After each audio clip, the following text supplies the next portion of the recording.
Hey, bub, I keep telling you, don't call me Wolvie! Snicked.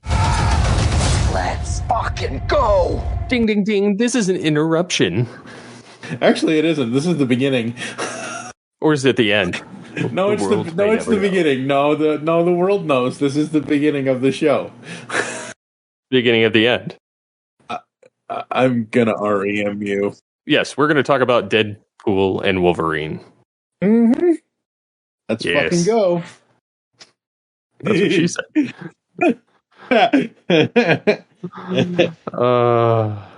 Never gets old. Nope. Yeah, this is entertaining. Mm-hmm. As if I expected anything different out of these two. Yeah, absolutely. And they both look like they're having a blast.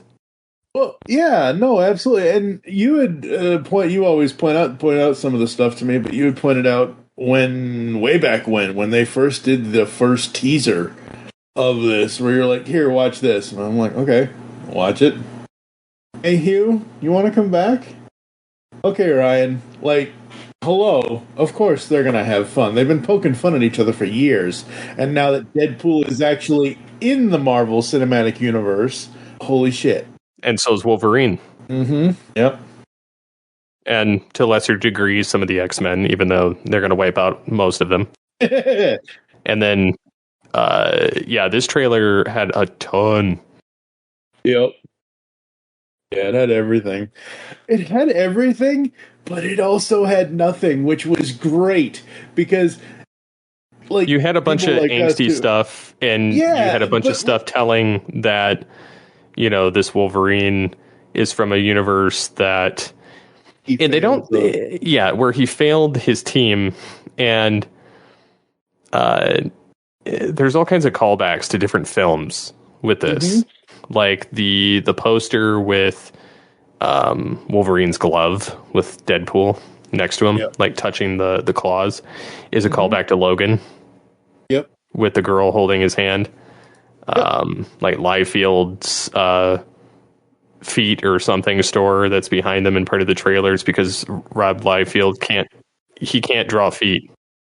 He can't draw feet, but also I think it was him who created the character in 1991. Mm-hmm. Well, yeah, but I mean that was also a jab at him too. But yep. And then sadly they show that Giant Man is dead, and they're using his corpse. Yep. As a house, which I guess is from a comic. You get Wolverine in the bar, where he's being told not to come back there, and it's funny because then you get where Wolverine's trying to extend his claws, and then Deadpool's like, it's it happens to Wolvies after 40. Because in Logan he was having a hard time getting the claws out. That's right. As well. So like there's little jabs like all over the place.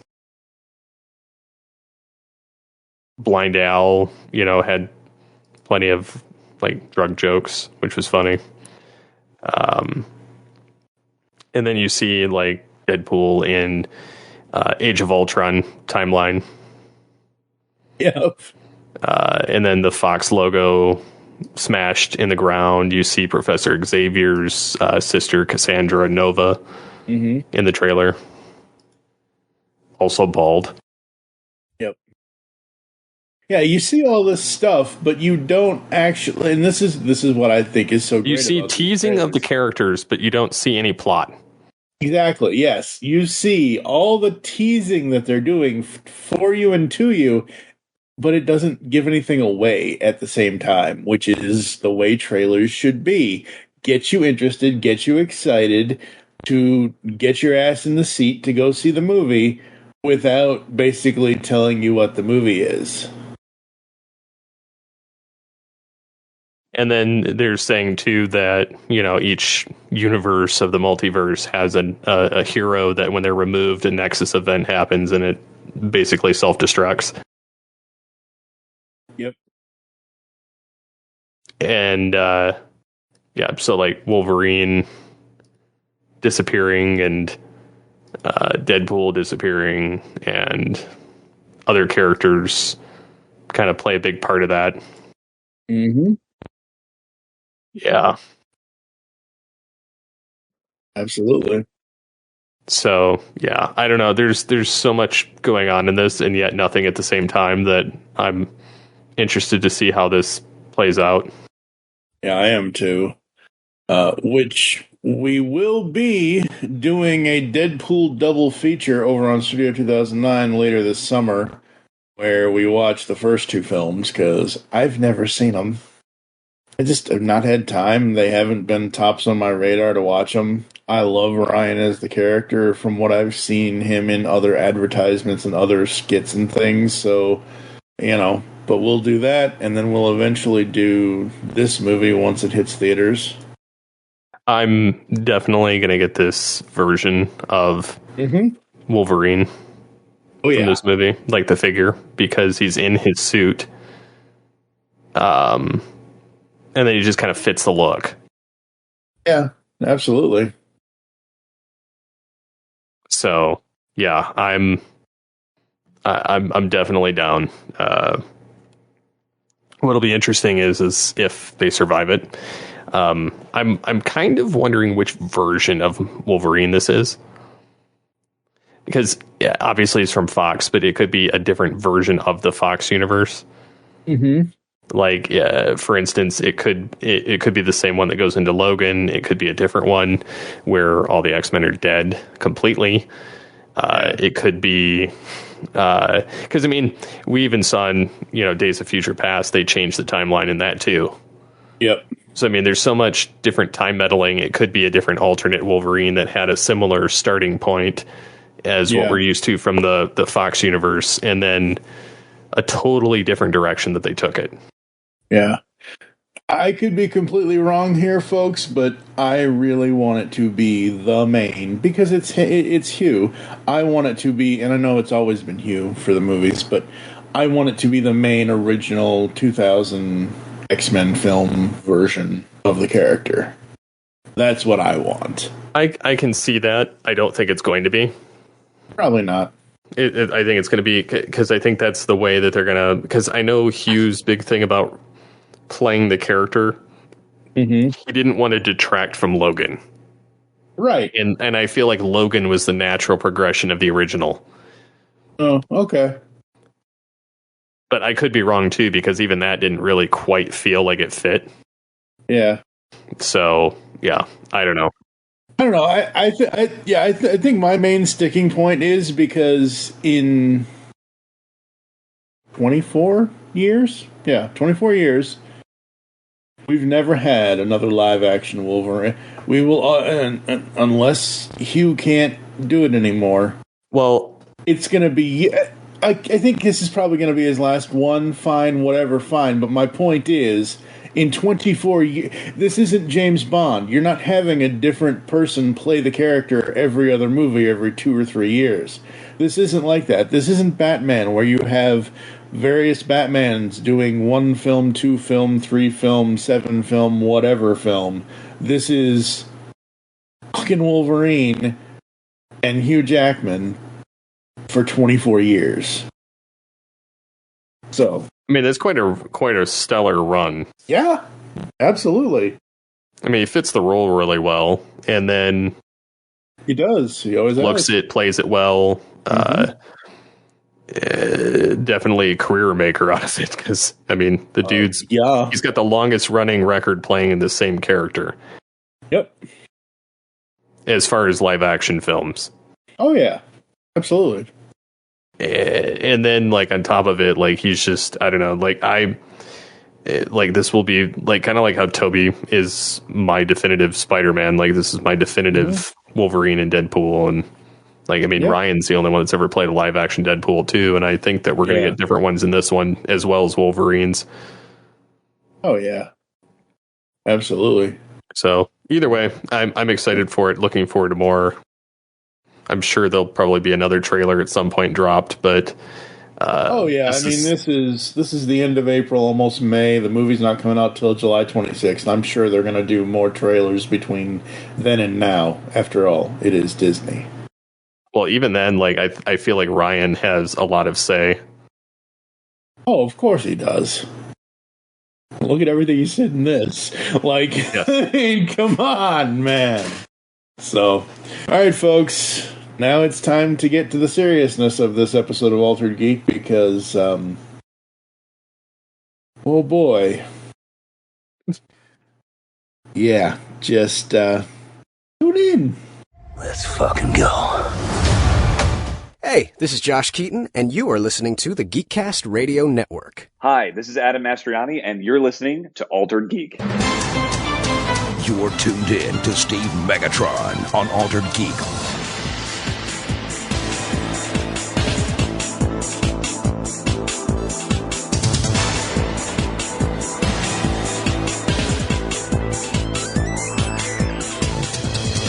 Hello, and welcome to Altered Geek. I'm your host, Steve Megatron, and joining me on this adventure into geekdom is TFG1 Mike. Hello. Hello. It seems like we weren't here that long ago. Well, it was a week for the people. It wasn't a week for us, but it was a week for the people. No.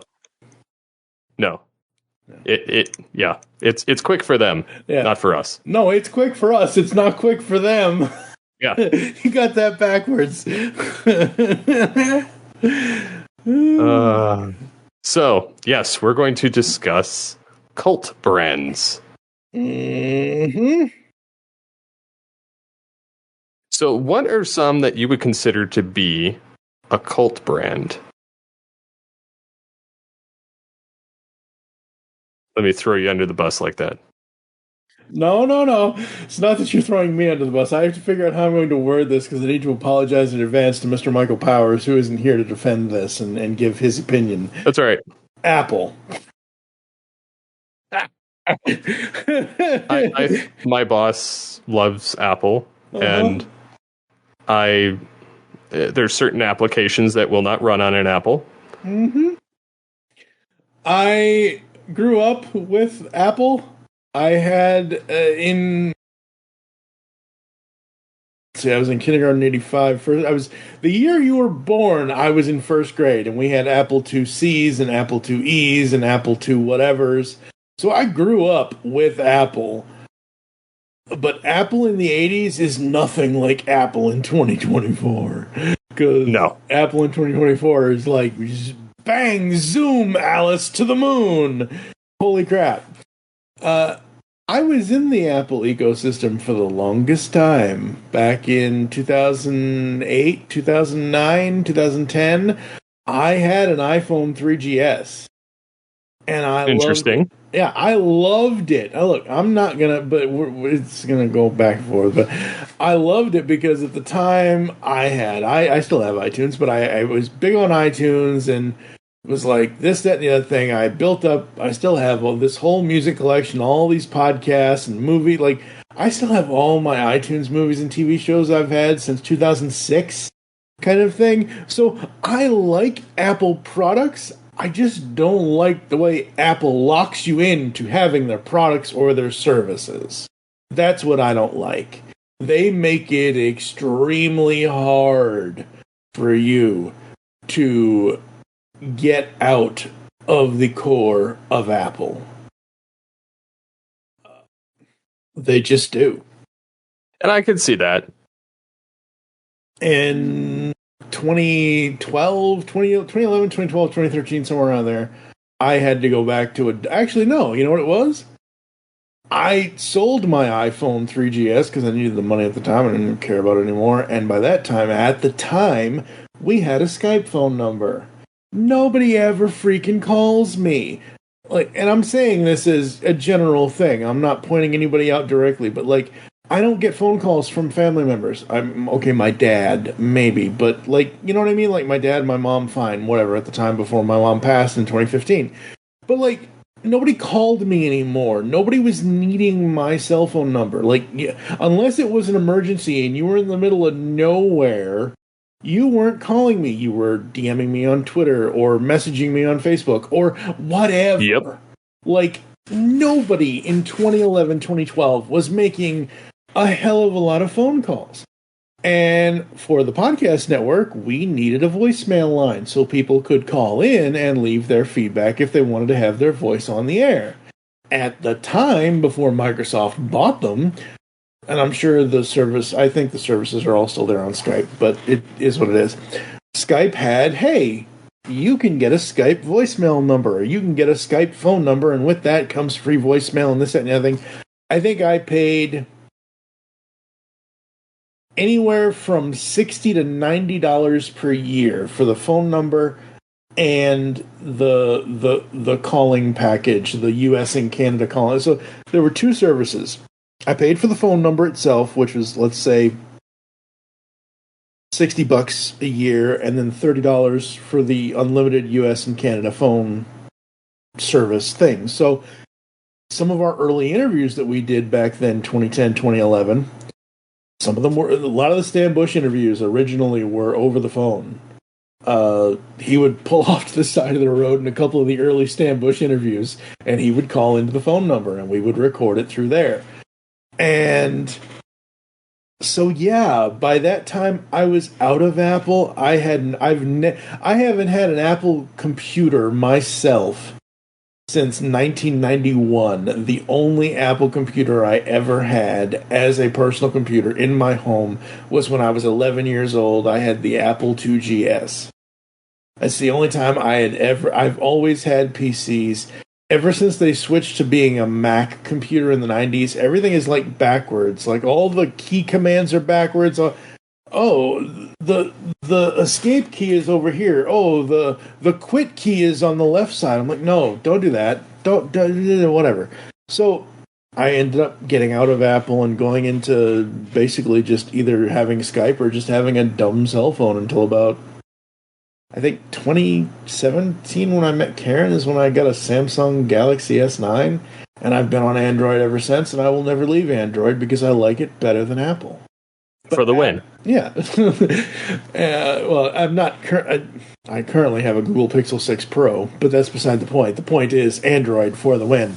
At least for our personal opinions. If you have different opinions, comment on the episode, geekcastradio.com. This is Altered Geek, episode 431. Why so serious? Other cultish brands? Disney? A little bit? I would argue Disney for sure, just because how big of a conglomerate they've become. Well, you got Disney, you got Disney and all their parks entail. You got whatever all that entails. You got Disney, the media side, which has Fox and Marvel and Star Wars and all that. What were you gonna say? Well, I would say, like, for instance, let's define what a cult brand is. Cult brands are business-to-consumer companies with customers so passionate that they view their association with the brand as part of their personal identity. This connection can last for decades or even for a lifetime. Cult brand customers also feel a strong affinity with one another as well as the brand. This results in some of the strongest customer communities, both online and offline. And I would agree that's true. Yes, Disney is a big proponent of that. Although you can see too when a business runs kind of afoul of that, they can also tarnish that cult behavior. Yeah, it's crazy. It is just crazy how they suck you in, and it takes a lot. Like, you know, I don't think Marvel and DC specifically. Okay, there you go. I think they used to be. Well, like,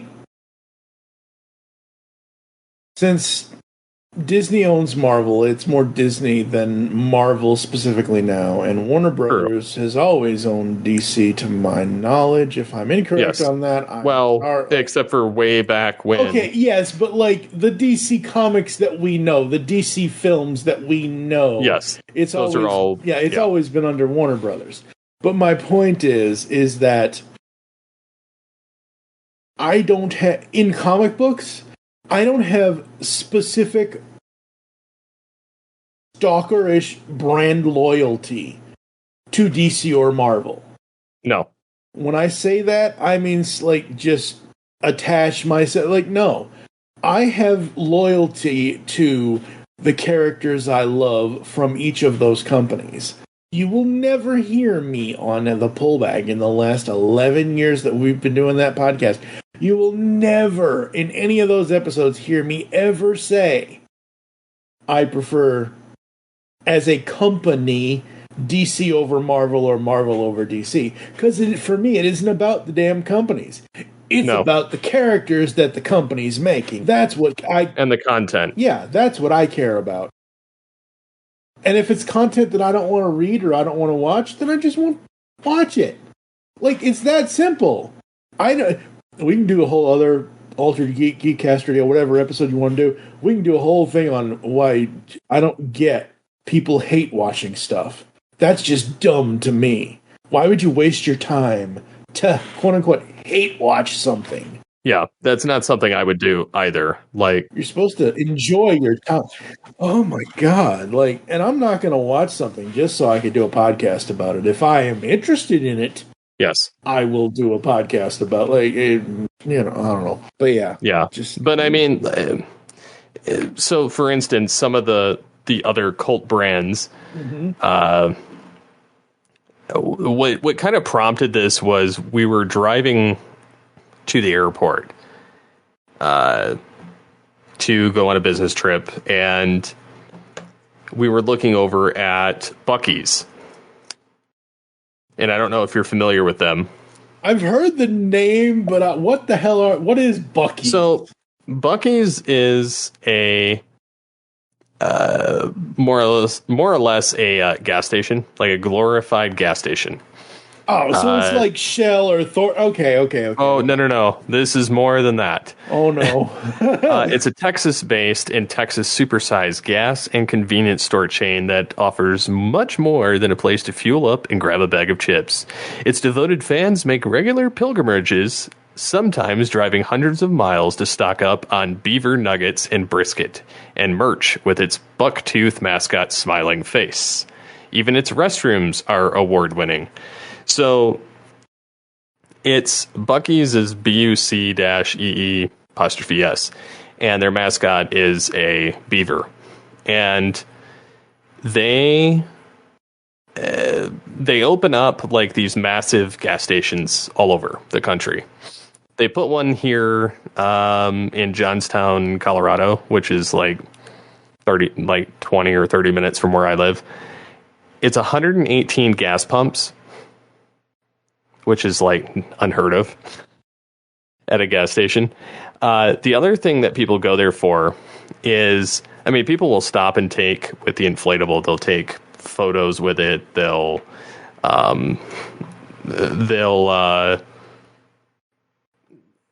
go inside. They have one. It's regularly named one of the cleanest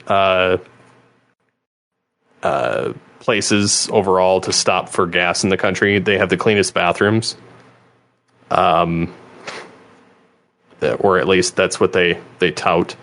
I've not used their gas station or their bathroom, but that's more so just I wouldn't need to go unless it's an emergency. I do not use any bathrooms in any stores unless I absolutely have to go, and I didn't go before I left home. I don't care if it's a gas station. I don't care if it's a gas station with a mini mall inside of it. I ain't using your public restroom. They have about the same cult following as like a Walt Disney World, which is insane when you think about it. Yeah. They have food that's for sale on the inside. for one. Like they have their brisket, they have, different roasted nuts. Nuts, get your nuts. We got all kinds of nuts. Brazil nuts, walnuts. Get your hands off my nuts. They have different deli sandwiches. They have a massive selection of food and merch. All the merch is Bucky's themed. A lot of the food is Bucky's themed, which is how I think that they get away with. Like, they don't sell Coke or Pepsi. They have, like, Bucky Cola. Oh, God, no. So, like, it's all branded towards them. But I think they do that on purpose because, one, it builds the cult following, and two, they don't have to pay the licensing fee to Coke or Pepsi. Right. And so the only one that I noticed that they broke that mold for was Arizona iced tea and Dr. Pepper. Everything else is Bucky's flavored. Because, like, I got a cola while I was there, and I was like, this tastes like Coke. I mean, it's fine. But, I mean, it was just funny, like, the amount of people, like, we got in there around 10:30, 11 o'clock on Easter, and we barely found a parking spot. And the complex is huge. And then when we were leaving, they had a line that was out almost to the expressway to get in there. Like, that's how cultish this place was. Like, it's almost like when you go to, like, an In-N-Out burger or a Chick-fil-A where people will line up for, like, days, It seems like, to get food. And it's like, it's not, like, I get it, but it's not one of those things that, like, I just have to have. Well, Chick-fil-A, I don't care for the owners of that establishment. I don't, whatever. In-N-Out, all as I will say about In-N-Out is that it is your basic burger place that offers some specialty menu items. And that's, for me personally, because I've had In-N-Out. I went out to California in December of 2016. Oh, God, math hurts. 8 years ago? Yeah, 8 years ago. Oh, God. Oh, boy. First time ever being in California, and I told my buddy Doug at the time, I said, first thing I want to do is I need to try In-N-Out just because I knew it was a basic burger, but here's the thing, folks. I am a basic burger bastard. I am. You give me a bun, 2 patties, cheese, some bacon, some ketchup, lettuce, tomato. I'm fine. I'm happy. I don't need everything else on my burger. I just need something simple that I like to eat, kind of thing.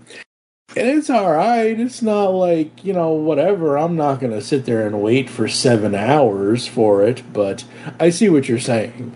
But Bucky, people talk about Bucky's, and I'm like, what the Bucky's? I don't know what what is this, the Winter Soldier store? No, it's oh boy.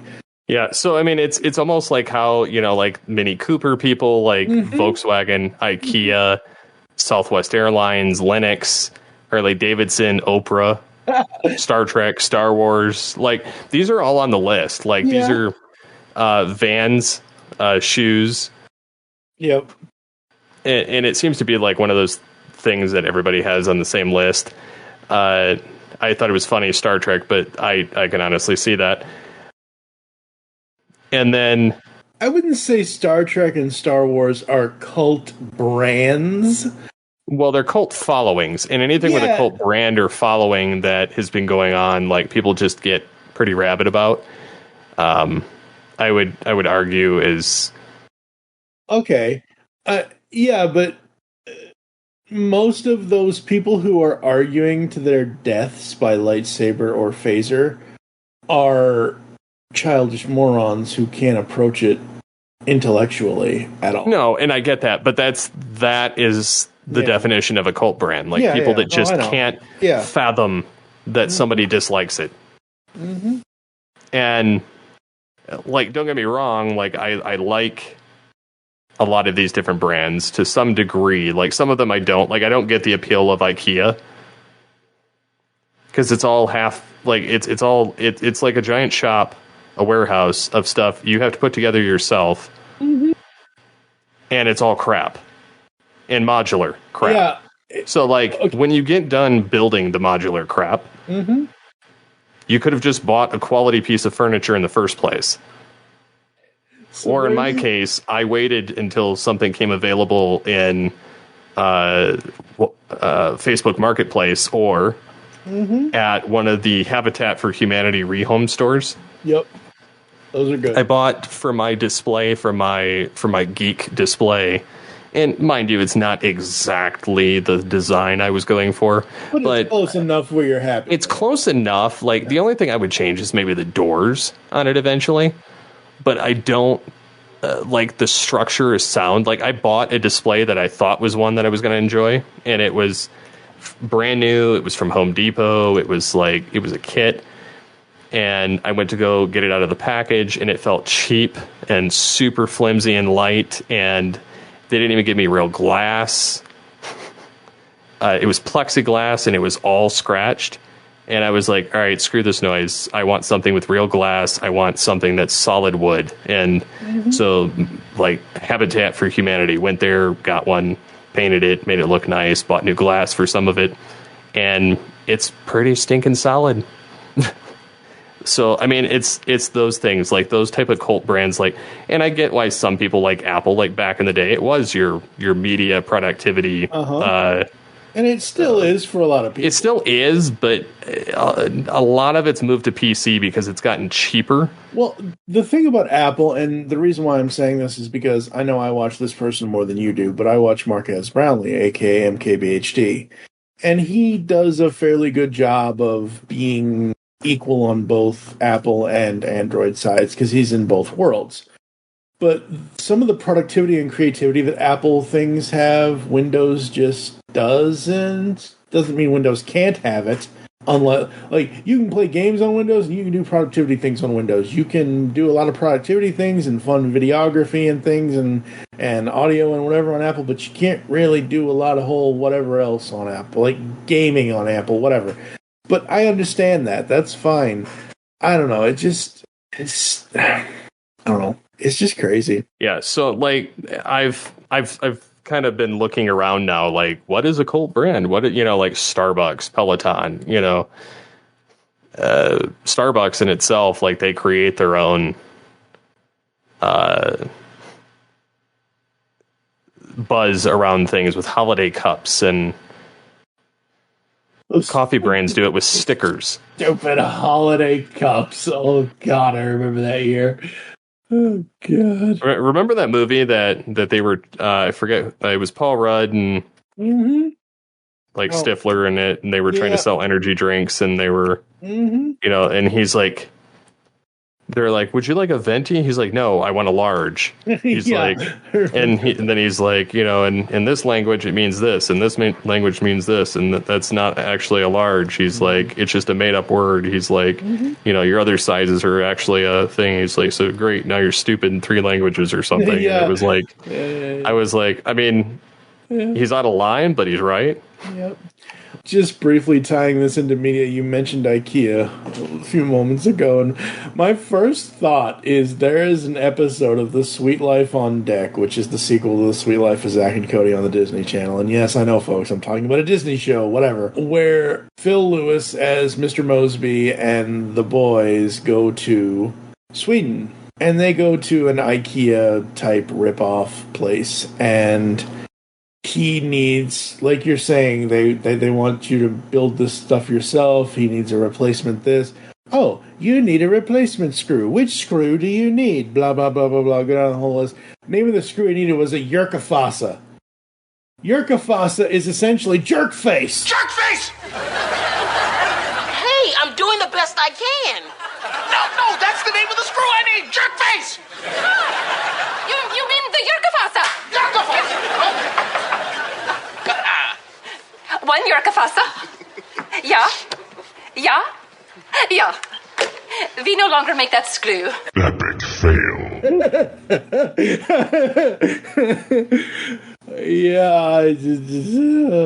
But yeah, some of these brands, man.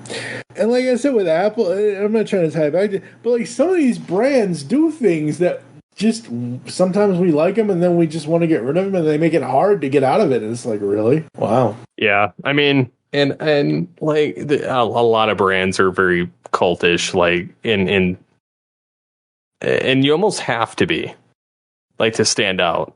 Well, yeah, absolutely. You you have to lock people in, and you have to keep them coming back for more. Mm-hmm. And lately, I understand this, but let's just say, to cover both sides of the spectrum, Apple and Samsung. And again, I want to apologize to Mr. Michael Powers, aka at BoothNinja81 on X, if he's still using X. I don't know if he is or not. But iPhone 13 Pro Max, 14 Pro Max, and 15 Pro Max, there's no innovation. There's only refinement and a new number every year. Same thing with Samsung. Samsung, I'm not leaving them off the hook either. Between the S22 Ultra, 23 Ultra, and 24 Ultra, there might be... Okay, I think the S24 Ultra currently right now, which is the newest one, has more AI than the other two versions, but they still look the same. Look, I don't mind a candy bar phone. That's fine, whatever. But the greatest thing that Samsung did between the S20 and the S21 Ultra is, on the S21 Ultra, they had the the sidebar camera things like they do now, except it was enclosed in a little bit of a hump bump thing where it looked more uniform. Now, the cameras are just hanging out on the back of the phone like just somebody with his junk out or something. Like, I won't, until Samsung changes their design on the Ultra model of the phone, and it's even with the regular Samsung S, Galaxy S whatever, or the S Plus or whatever, the mid-range one, I forget what it is. Until they change that design language on that phone, I will never own another Samsung. I probably won't own... The next Google phone I might end up getting is the Google Pixel Fold 2, whenever the hell we get that, if we're getting that anytime soon. I don't know. But when I jumped from the S9 to the Google Pixel 6 Pro, it was simply because when Google... And I know you can speak to this because you had a 3XL a few number of years ago. Okay, yeah. Yep. Steve had a Google 3XL. And you had that 3XL because you liked the larger format, you liked the way it was, and whatever else, and you're not an Apple person. So, but when Google went from the old Pixel design to the 6 and above design with this Tron-like camera bar looking thing on the back of the phone, I love it. I think it's great. I wish Google would go back to the all-glass back. That's the only reason why I did not upgrade to the Pixel 7 Pro or the current Pixel 8 Pro, is because in the 7 and 8, they've made the back camera bar and stuff like a silver... I don't think it's titanium. I don't remember what it is off the top of my head, but it's not total glass. And the coolest thing for me, and it's very rare that I even have this out of a phone case, but when I have my Pixel 6 Pro out of a phone case, it has this two-tone black and gray kind of thing where it's very sleek. And I like sleek things. It's like Rekar says in that old movie from 1986. New improved Junkyard Planet is sleek, sexy import with turbo handling. That's what I like about the Pixel 6 Pro. And until Google or until Samsung does something different with their designs that I'm actually going to like again, until this phone breaks, I won't be upgrading anytime soon. Yeah, I mean, I have a Pixel 6a. Yeah. And it's about the same size as my 3A XL. Yeah. But, I mean... I may or I don't know what I'll get after this. I mean, but I just got this like 2 years ago. See, I've had this since Karen passed away in 2021, December of 21, when it first launched. I have one of the first 6 Pros that launched originally, and outside of one issue this year that I've somehow miraculously fixed, I still love this phone. I love the way the cameras work. I love the way, like, again, I'm okay with being on Android's side because I like Android. I like what it does. I'm okay in being in Google. Like, everything for me is Google based. The only thing I have that's Apple based anymore is iTunes. And unless I absolutely have to have, for me, using iTunes is like, oh, I have to, because it's not on Spotify or anywhere else, I have to import a CD that I've owned for like the last 20 years of my life because it's nowhere to be found. Again, folks, physical media matters sometimes. And they'll be like, oh, well, you haven't logged in or changed your password for like a year and a half. Okay, what is it? I forgot it. I didn't forget it, but let's just say, oh, you must jump through all these hoops to whatever. But yeah, I mean, I don't know. There's a difference in being a brand cultist and a brand loyalist. Because I see the advantages of both, and you do too. I know you do. You see the advantages of both sides. Again, let's just take Apple and Android. There are advantages to each, but people have to decide what they want out of their technology. And if you want to be in Apple's ecosystem, more power to you. If you like that, if you like the way that their phones take pictures or their tablets take pictures or whatever, great. Same thing with the Android side. What else? What else you got? Well, I mean, I would almost argue like any of the franchises that have toys. I mean, look at Transformers fans, look at Power Ranger fans. Because I'm in, I've been collecting some of the Lightning collection. I see the pain of this brand that people are just ticked. And like, I knew that they were, a brand, but I was more like Star Trek Transformers and didn't really pay any attention to it. But honestly, they get hosed worse than we do. Oh, yeah.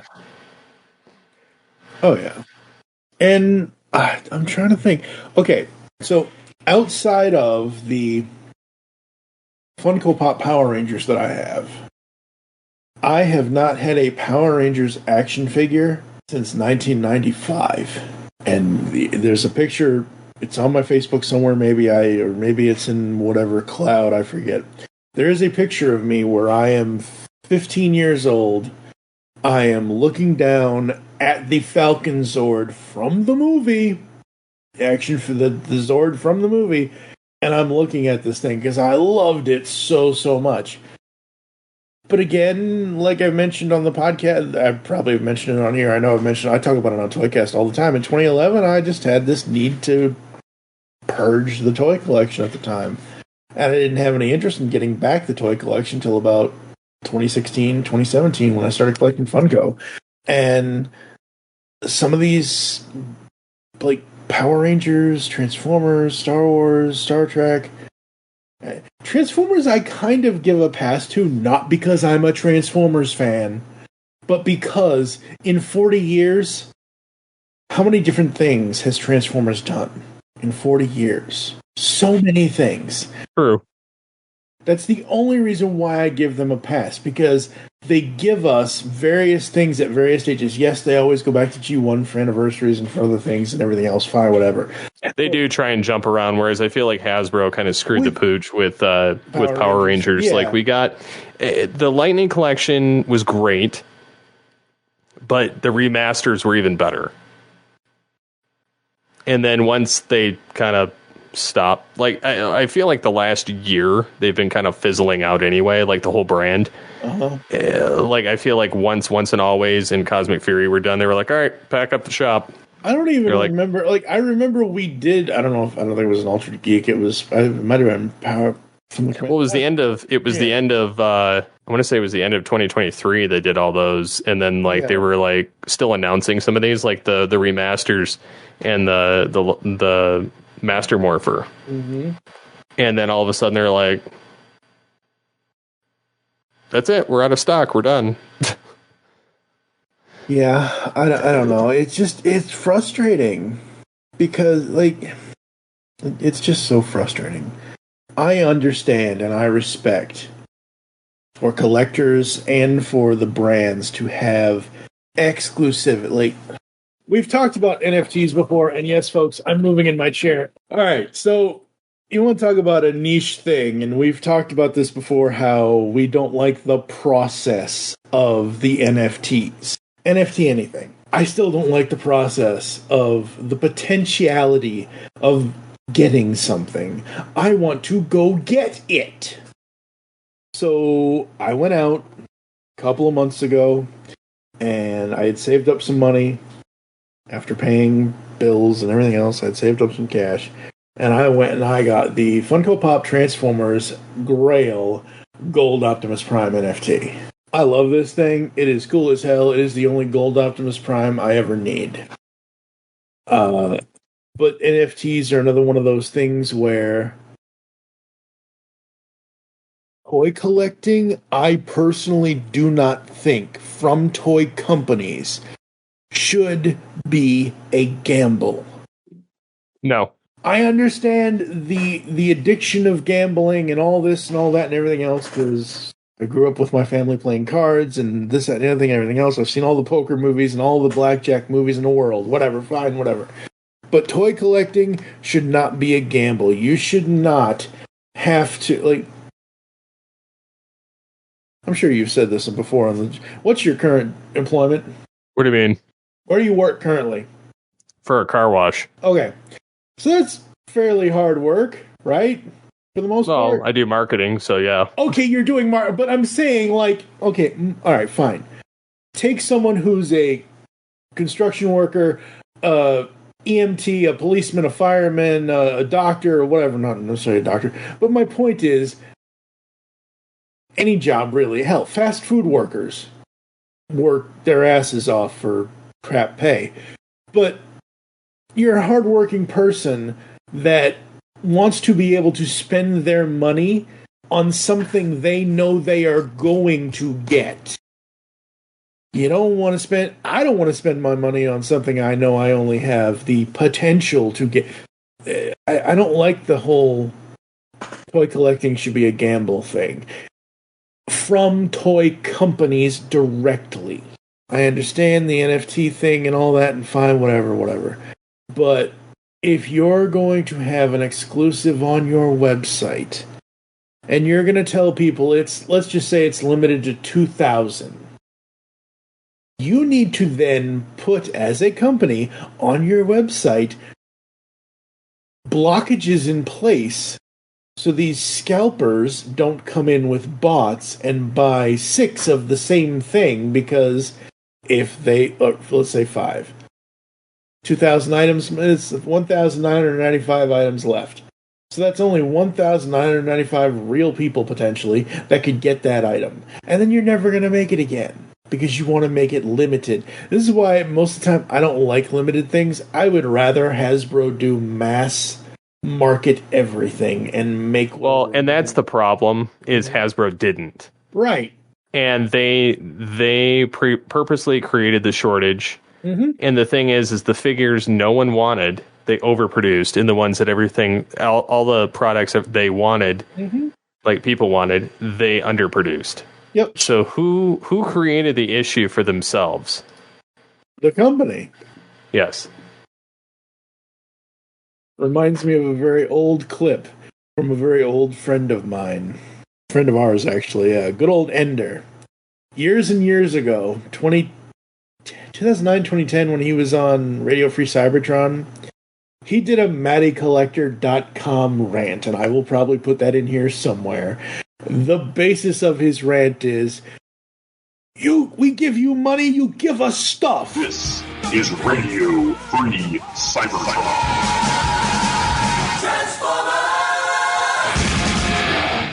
Thank God Hasbro isn't Mattel. Ender, the floor is yours.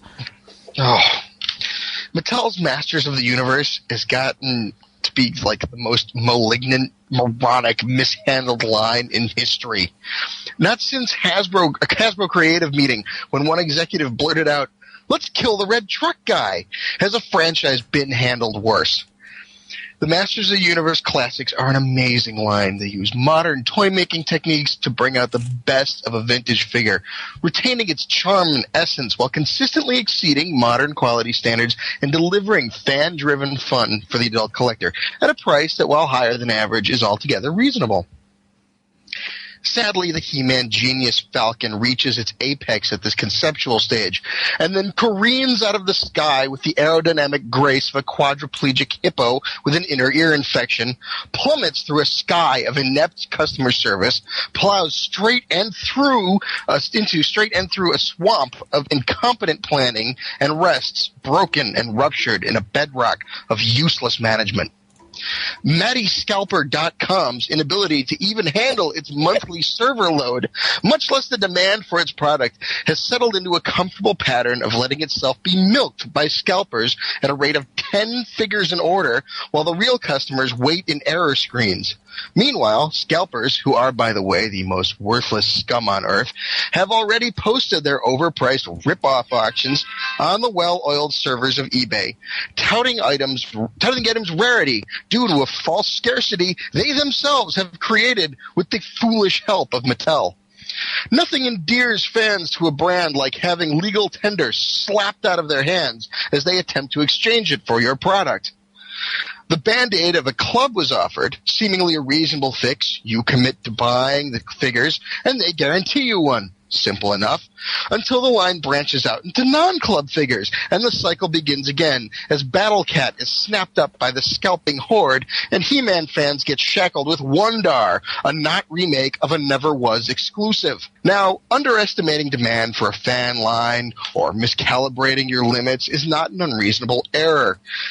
They have to make a profit and have to hedge their bets. However, one might think that after 1.5 to 2 years might be enough time to calibrate well enough that your servers don't crash every full moon and your product lasts more than half a hour. Mattel, get your together. Fire everyone on this project who is not a designer and sell us our toys. We give you money, you give us stuff. That's the basis of his whole. I remember that. It doesn't matter if it's Masters of the Universe, doesn't matter if it's MattyCollector.com, doesn't matter if it's Hasbro, doesn't matter. Like, that's the point. If we're paying, and it's not just toy collecting, folks. It could be anything. It doesn't have to be toy collecting. It doesn't have to be something, and I'm going to say this, and I don't actually, it doesn't have to be something that's so stupid as toy collecting, even though toy collecting is not stupid. Okay? I'm just saying, like, if you're paying, okay, this is gonna be, oh god, I'm on it's Mike's rant. I'm on a roll tonight, folks. Because holy crap, you pull into a drive-through. I want a number 1 with a Coke, no ice. Let's just say it's McDonald's. Number 1 with a Coke, Big Mac with a Coke, fine, whatever. You got 3 cars in front of you.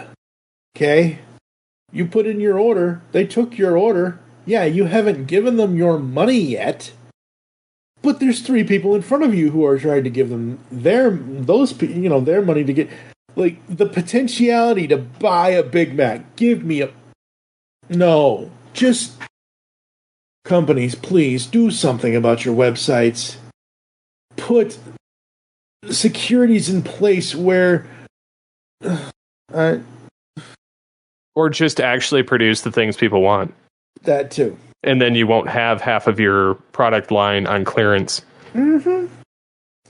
Oh, what? It was somebody said, I know you've said this all the time recently, but it was probably, you said something to me, you were in a toy store the other day, or you were in, I don't know, Walmart. I go to Walmart a lot. Okay, but I'm saying you were in a store like last week or 2 weeks ago or whatever else, and they still have the same shit in the store that they had a year ago. Oh, yeah.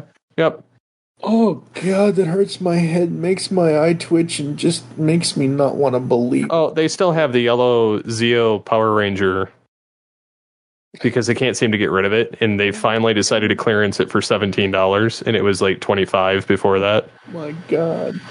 So, an $8 discount? Really? That's it? Yeah. Oh, Walmart's funny, too. Like, I swear Hasbro's got to be telling them, don't discount it. Mm-hmm. Because Probably. when I've gone in and they've put some of the figures in clearance, for example, the Beast Wars reissues, they'll be in the clearance aisle. They'll have a clearance sticker for the same price that they were on retail for. Oh my god. Oh, I watch them like a hawk. I know you do, but I think it's stupid. And I know it might sound we are complaining, folks, but the whole point of this episode is don't be a cult. I mean, you can be a cult if you want to be a cult with OCCULT, whatever, fine, with your supernatural whatevers, but toy companies, stop trying to be David Koresh, please. We're not drinking the Kool-Aid. I'm not drinking the Kool-Aid anymore. Nope. Not gonna do it. So, I think that about wraps this episode up. Cool. So basically, my name's Funemployed, and I'm here with my partner at Random Hat Studio, aka Emily, and we stream on Whatnot every Wednesday at 6:30 p.m. Pacific. We look for family, friends, rehoming great collectibles to people that are willing to partake, and we give a portion of our funds every week to a specific charity, and looking to pay it forward back to the community that made everything that we do so wholesome. We are Two Mikes, Too Furious, a podcast where we watch every episode of Transformers Animated and discuss from two different points of view. I'm Mike Seibert, and I've never watched Transformers Animated before, and guiding me on this journey is author Michael Andrews. Hello! Yes, longtime Transformers Animated fan, serial rewatcher. I've seen it plenty of times. So if you've never watched Transformers Animated but always wanted a reason to, now's your chance. Likewise, if you've binged the series several times, it's a great reason to watch through again with us. Because regardless if you're a seasoned vet or a newbie, there's something for every fan, because I ask questions. Why is Prowl such a dick? So that he can be not a dick later, I think is the answer. Subscribe to Two Mikes Too Furious on your favorite podcast app so you never miss an episode. Are we coming off furious enough? I feel like we're not living up to the... Are we supposed to be like more angry, more fired up? We're really in a good mood. We really enjoy talking to each other.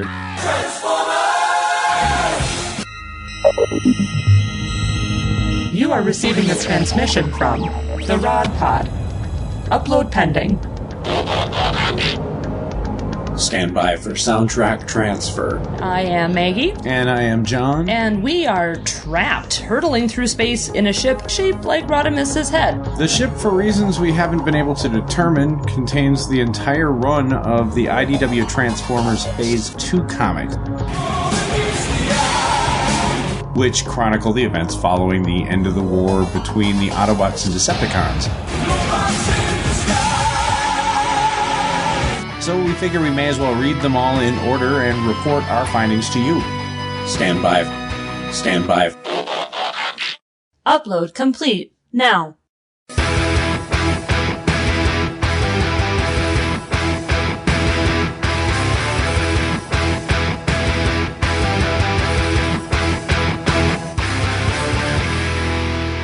The Rod Pod. Look for us at marriedwcomics.libsyn.com, at iTunes, at Stitcher, or wherever good podcasts can be found. So, till all are one. Till all are one. Next time, I have no idea what we're doing, but we'll figure it out between then and now, or now and then, or whenever the hell it is. Yep. So... thank you, as always, for listening to Altered Geek. You can, of course, get a hold of us in the following ways. You can comment on this episode post on geekcastradio.com or on Facebook. You can, of course, interact with us on Twitter at SCP21 for myself, or at Altered Geek, or at TFG1Mike. So until next time, get altered, get geeky with the Altered Geeks. Why so serious?